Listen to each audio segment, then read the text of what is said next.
आणि राहिली तर शेजाऱ्यांना पण देऊ, तेवढीच तुम्हाला मदत होईल ना. बरे आहेस की बाय. दे इकडे पिशवी. कशी दिली? तशी 15 दिली, पण तू 10 नाही.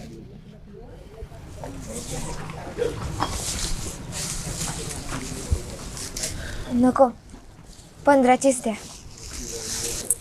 घ्या. हे दा पण ठेवा. जास्तीच नको, जेवढं झालं तेवढंच द्या. फी भरायला जरा उशीर झाला तरी चालेल, पण मेहनतीच काम व्हायचं.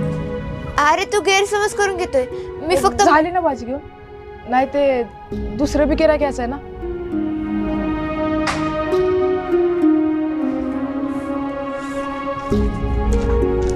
अरे सोन्यासारख्या पुरीला कोणी असं बोलतोय वय?